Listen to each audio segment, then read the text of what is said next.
Now that in turn brings us to the idea of elasticity, right? So I'm sure a lot of you have gone from, oh yeah, this is pretty easy, to trembling in fear. Now that we're talking about elasticity, right? So we'll start with price elasticity and we'll go into other types of elasticity. Well, what is elasticity generally? Elasticity is how two things change with each other, right? It's the percent change in one thing to the percent change of another, right? So price elasticity, right? So price elasticity of demand is given by epsilon equals, for those of you who taking calculus, dq over q divided by dp over p, right? This is how price, this is equal to dq dp times price over quantity, right? So this is also equal to percent change. This delta, the triangle I just drew is called a delta. It means change. This is percent change quantity over percent change price, right? And so the idea behind elasticity, at least price elasticity, is this is going to tell us how elastic our demand curve is, right? It's going to tell us how price sensitive we are at each point in the demand curve, right? It's important, right? You're going to use it a lot, right? If you're taking calculus, you can use this formula if you really want to. If you haven't taken calculus, and actually for this course, I'll show you the formula you should use for this course in a moment. It's probably easier to use percent change quantity over percent change price. If you're really good at calculus and you really understand what this formula means very intuitively, I encourage you to use it outside this class. In this class, I encourage you to use the formula I'm going to show you in a moment for arc elasticity, which is an approximation of that. And the reason is we're all going to be presenting to each other in this class. And when you present your work, it will be very helpful if we all use the same formula for elasticity, right? And so how do I calculate percent, right? So how do I calculate percent change price over percent change quantity, right? So what I do is I do change quantity, right? So Q1, let's say there's 2 points of the demand curve, 1 and 2. Q1 minus Q2 divided by Q1, right? That's my percent change in quantity, over Q1, P1. All right, so this is, so we have a percent delta Q over percent delta P, right, is approximately, if you have 2 points on the curve, you have P1 minus P2 over P1, right? It is also approximately, right? Again, the exact formula requires calculus, which you're not required to use for this course, which is also approximately Q1 minus Q2 over Q2 divided by P1 minus P2 over P2, which is also approximately, and this is going to be arc elasticity,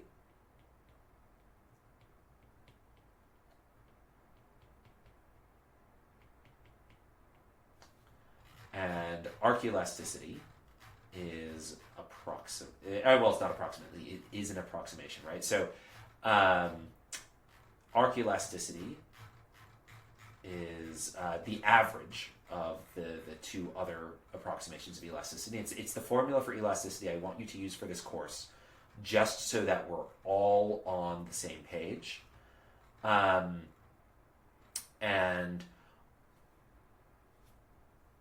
arc elasticity is given by Q1 minus Q2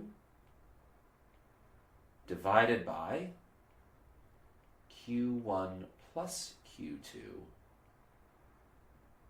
over 2, right? That's illegible. Divided by Q1 plus 2Q2 over 2.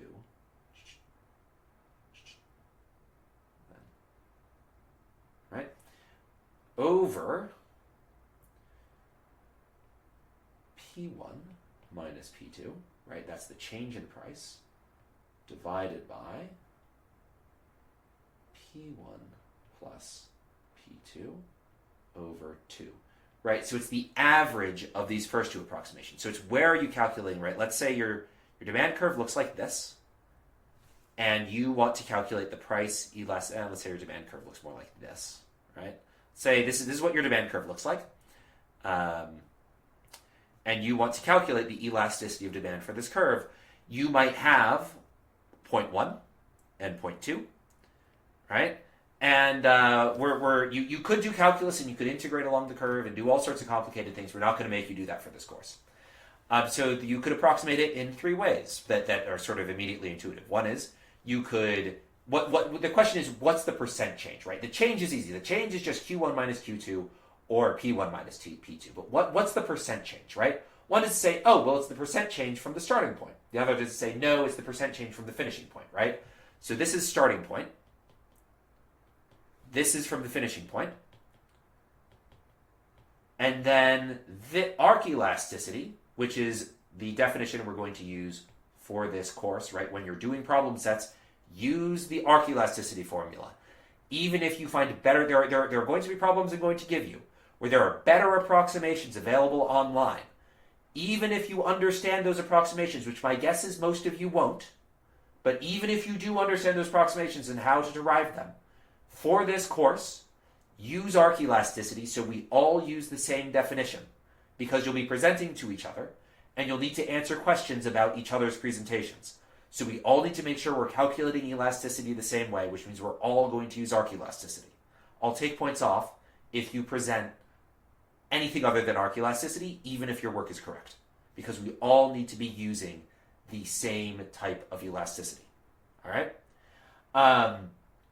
Arc elasticity says we're going to calculate elasticity from the midpoint of those two, right? We're going to calculate elasticity from this point, which is 0.1.5, right? And so we're going to take the average of the, we're going to be taking, right? So this is Q1, this is Q2, right here is Q bar, which Q bar is equal to, it's the average of Q1 and Q2, right? Q1 plus Q2 over 2, right? And that also means we do P bar, which is P bar is equal to P1 plus P2 over 2, right? So this is the formula you'll be using for elasticity. It's called arc elasticity. Now let's go into some intuition around elasticity, because elasticity is one of the most confusing concepts in economics, and it's always worth reviewing what elasticity is and what it means. So on to what elasticity, sort of things about elasticity, definitions around elasticity, right? So again, elasticity is the percent change in one thing over percent change in another, right? The why is it useful? Why do we just use it instead of change? It's because if we care, like, you can have really small or big absolute changes, right? We don't want for instance, we don't want the units we have, like when we're measuring how sensitive something is to price, we don't want the units to matter, right? So I don't want, if I ask you how sensitive is demand for workout classes to price, I don't want that number to change depending on whether you calculate it in dollars or cents, right? And so the reason we do percent change is it means that we avoid unit things. It also allows us to say, hey, is demand for workouts more or less price sensitive than demand for oranges is, or for sweet green meals, right? So we'll go over some terms, right? So price sensitive with respect to elasticity of demand, right? That means the absolute value of the elasticity is greater than 1, right? Notice that price elasticities are always, almost always, with very few exceptions, less than 0. They're negative, which means that as price increases, quantity decreases, right? But the absolute value greater than 1 means it's price sensitive. Price insensitive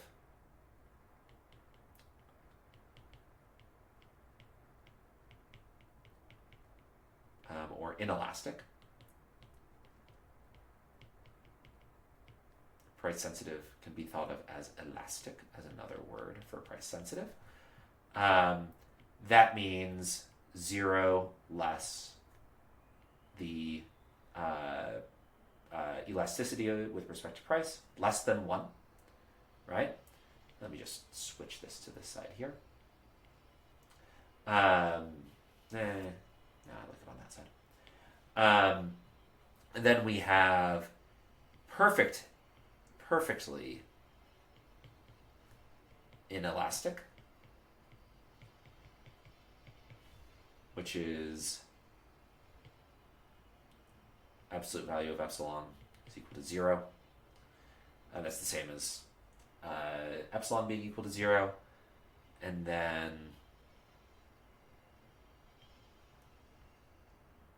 we have perfectly elastic, which is absolute value of epsilon is equal to infinity.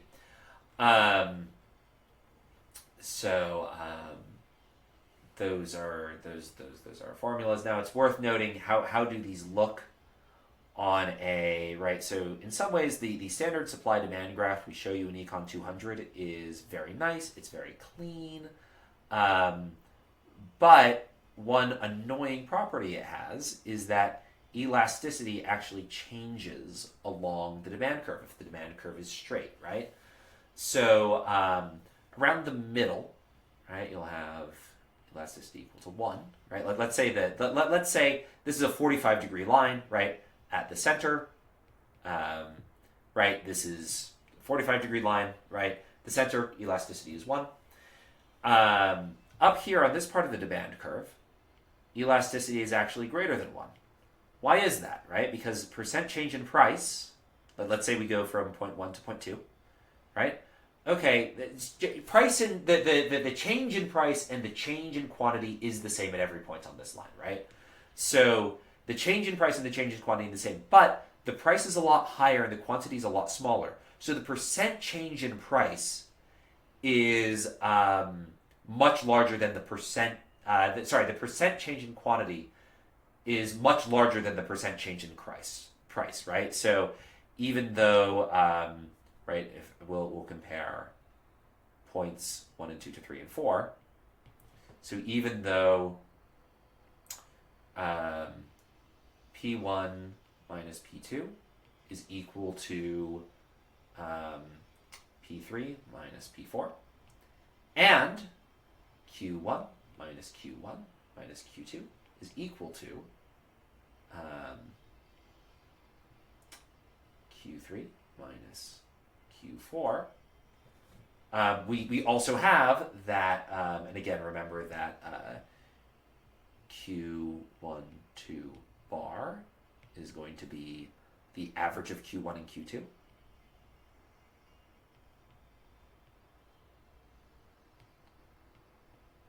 then we have Q3, 4 bar is equal to the average of Q3 and Q4, right? Even though these two things are equal, right? How are we approximating the elasticity, right? We're using the arc elasticity. So to calculate the arc elasticity, right? We'll say this is epsilon 1, 2, and this is epsilon 3, 4, which, spoiler, will be greater than 1. We have epsilon 1, 2 is equal to percent change in quantity, which we're going to approximate as Q1 minus Q2 divided by Q1, 2 bar over P1 minus P2 divided by P1, 2 bar, or P1, 2 bar, right? So P1, 2 bar is equal to P1 plus P2 over 2, and P3, 4 bar is equal to P3 plus P4 over 2. Now notice, right? This is Q34 bar. This is P12 bar. Or sorry, this is P34 bar. This is Q12 bar. And this is P12 bar, right? So this is the elasticity at 1, 2, right? What are you going to notice about this, right? And then we have the elasticity at between 3 and 4. Points 3 and 4 is Q3 minus Q4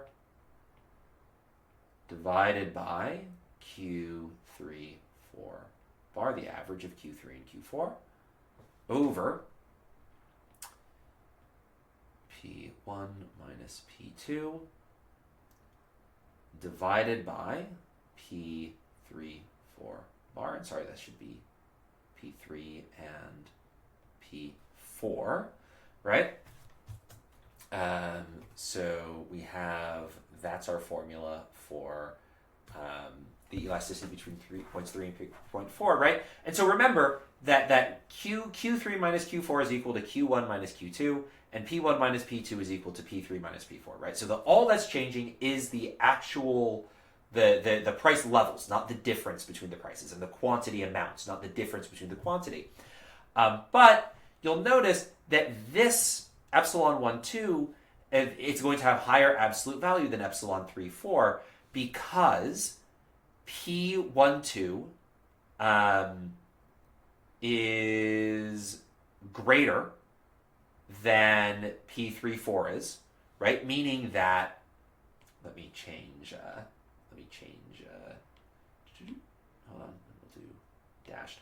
Meaning that the denominator of the arc elasticity for, let's do a deeper color, meaning the denominator,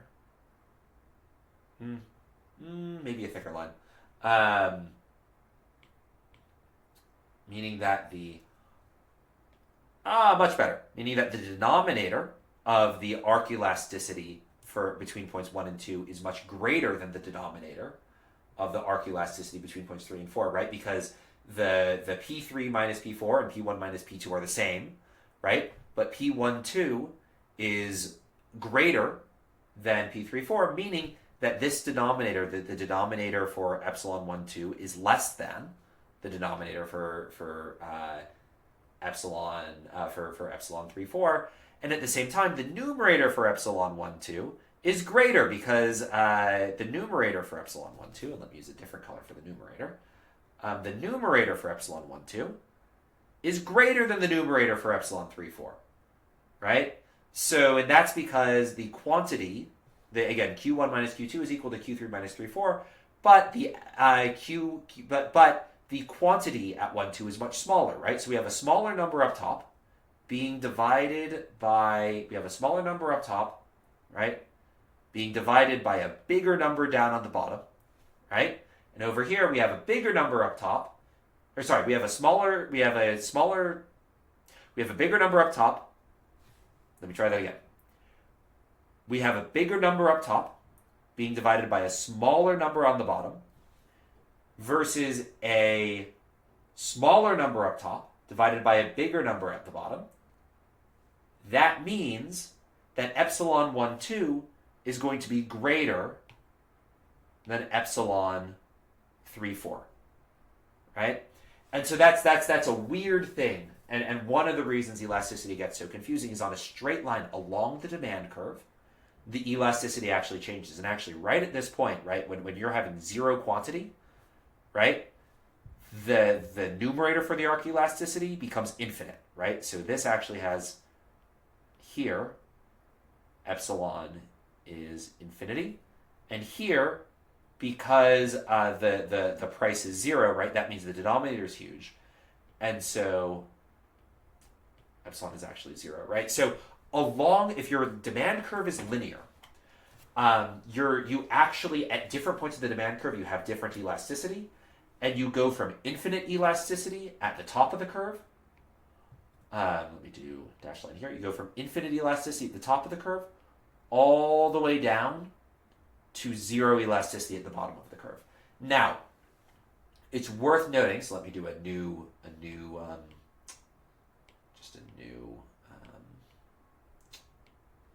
graph here. If your demand curve looks like this, and it's a little more curved, like that, you might actually have a constant epsilon, right? So this curve might have a constant epsilon, right? Which I'm going to say, this curve might have a constant epsilon of 2, for instance, right? It might be that the elasticity on this curve is always 2, right? And actually, there are many curves that look like this. Not all of them have constant elasticity of price. But this one, I'm going to say does, and it's equal to 2, right? This is what a curve that would have constant elasticity might look like. Now, that doesn't mean all curves that look like this, demand curves that look like this, would have constant elasticity, right? It means this one does. Fortunately, I won't ask you to look at different demand curves and tell me what their elasticity is, right, and whether it's constant or not, because that would be insane, and I could not do that myself. So, that is our review. Well, that's a review of elasticity. And price elasticity. Now, next we're going to go over a few different types of elasticity that are not price elasticity, but the principles of price elasticity apply to them as well. So we're going to go over different types of elasticity now, starting with cross-price elasticity. So I may be interested in how something is, how demand for something changes, as how quantity demanded of something changes as its own price changes. But I might also be interested in how quantity demanded for something changes as the price of something else changes, right? Because that's going to give me information on whether things are complements or substitutes, right? And so let's take the example of my sister with workout and sweet green meals, right? As the price of sweet green meals changed, the quantity of workout she demanded didn't change, right? So in this case, right, where the quantity of workout doesn't change as the price of sweet green meals changes, right, the cross-price elasticity of workouts with respect to sweet green meals, right, we would write as workouts, right, that's good 1 with respect to good 2, which is food, right, which is equal to, just definitionally, by the way, this is going to be equal to dQW over QW over dQF over QF. And then this is going to be equal to, it's about equal to 0 in the case with my sister, so in colorful case. Right? That's not definitional. So, right, so what is the definition of cross-price elasticity? The definition of cross-price elasticity, and I'll just go ahead and erase this, between goods 1 and 2, right, we're going to be boring now. The definition of cross-price elasticity is the cross-price elasticity between goods 1 and 2 is equal to dQ1 over Q1 divided by dQ2 over Q2, right? And so, again, in the formula, if you need to calculate cross-price elasticity for this class, you'll use the arc elasticity formula, which is going to be, just as a reminder, Q1 minus Q2 divided by,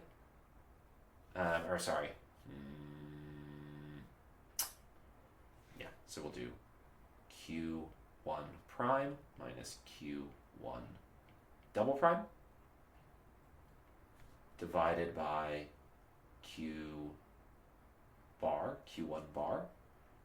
over, and I'll detail what all these are, what these are in a moment, over P1 prime, P2 prime minus P2 double prime divided by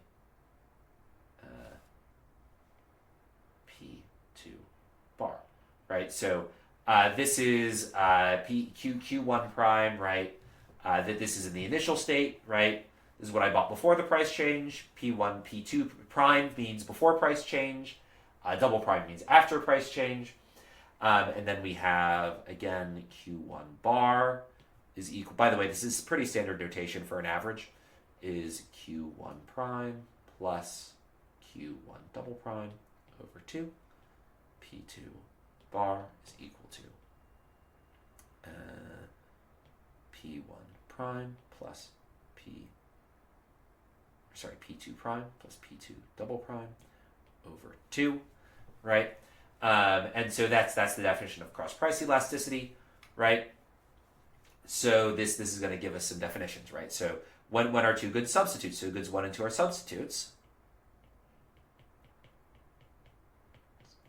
They're substitutes if the cross price elasticity is positive, right? So that means when the price of Sweetgreen meals goes up, I buy more workouts, right?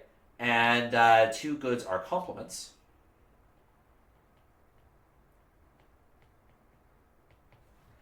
If we have epsilon 1, 2 is less than 0, and they just don't affect each other if the cross price elasticity is 0. But if when it could be the case, right? When let's say when I work out, right? I want more. When I work out, my demand for healthy food increases because I need to make sure I'm getting enough protein and treating my body right. Otherwise, my body's going to fall apart on me if I'm working out, not eating right. And so in that case, when the working out and eating Sweetgreen are complements, and when the price of Sweetgreen goes up, I also work out less, right? And both of these are standard things that occur all the time in economics, right? So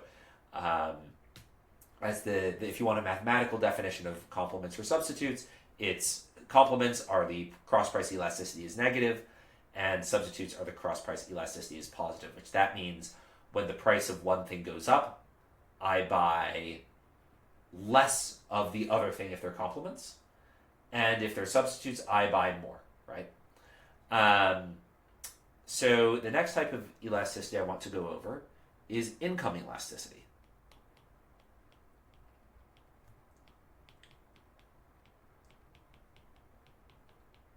And income elasticity is the percent change in quantity divided by a percent change in income, right? So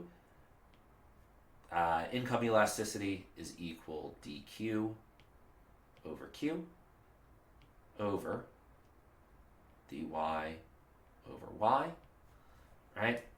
And again, for the arc elasticity formula we'll be using for this class, that's going to be q prime minus q double prime divided by q bar over y prime minus y double prime divided by y bar.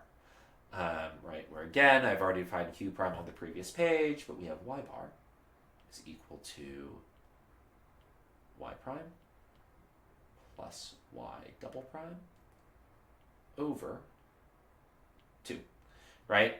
And again, just to say again, before my income goes up, both I have y prime income and I buy q prime quantity of workouts, and then after my income goes up, I buy q double prime of workouts. I get that many per week, and my income is now y double prime, right? And so this is going to give us some more definitions. We have inferior good. This is a good I buy less of as I get richer. So an example of this would be Taco Bell, for instance. As people get rich, they buy less Taco Bell.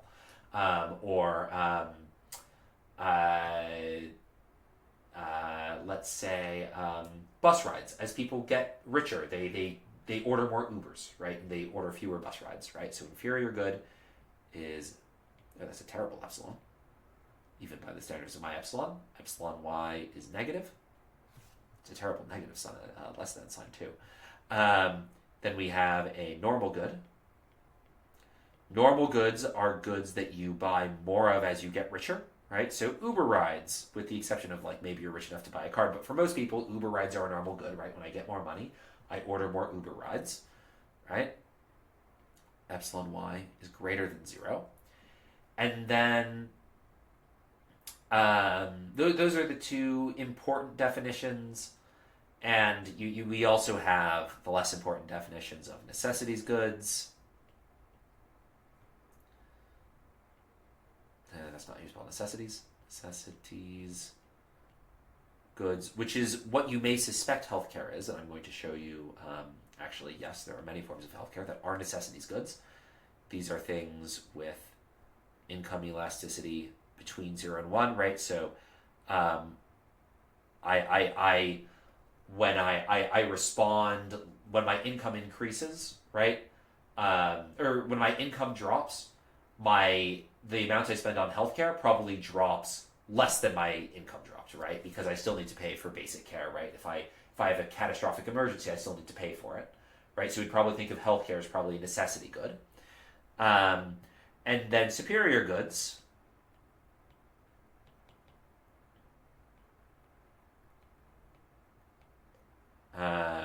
These are also luxury goods. Have epsilon y superior luxury goods. Luxury I actually like more than superior. But superior goods have income elasticity greater than 1, which means that I don't need these very much, and when my income changes, I spend more than my share of income change on this good. So an example of a luxury good or a superior good would be like a Rolex, right? I don't spend any money on a Rolex until I get rich enough, and then I start spending more money on it. As my money goes up, I start spending more of it on Rolexes, right?